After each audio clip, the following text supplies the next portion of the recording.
থানার নিরাপত্তার মধ্যে দুঃসাহসিক চুরির ঘটনা। সোনামুড়া থানা চত্বরে থাকা মনশ্রী সাহায্যার্থে দান বাক্স থেকে টাকা চুরির অভিযোগে এক বহিরাজ্যের যুবককে আটক করেছে স্থানীয় জনতা। পরে তাকে পুলিশের হাতে তুলে দেওয়া হয়। ঘটনাকে কেন্দ্র করে এলাকায় চাঞ্চল্যের সৃষ্টি হয়েছে। জানা গেছে, সোনামুড়া থানা প্রাঙ্গণে অবস্থিত মনশ্রী সাহায্যার্থে দান বাক্স থেকে এক যুবক টাকা নিয়ে পালানোর চেষ্টা করে।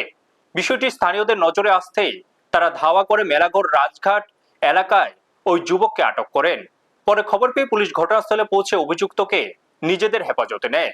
প্রাথমিকভাবে জানা গেছে, আটক যুবক বহিরাজ্যের বাসিন্দা। পুলিশ তাকে জিজ্ঞাসাবাদ করছে এবং চুরির ঘটনার সঙ্গে অন্য কেউ জড়িত কিনা তাও খতিয়ে দেখা হচ্ছে।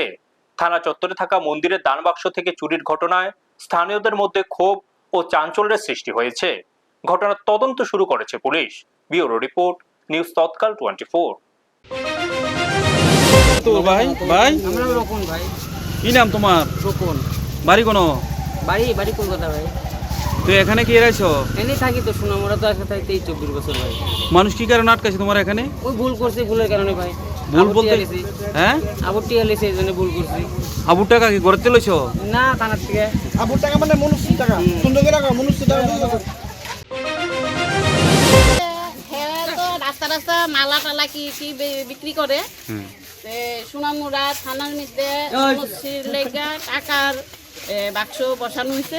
সেই বসানো বাক্স থেকে সে বলে টাকা নিয়ে আইছে।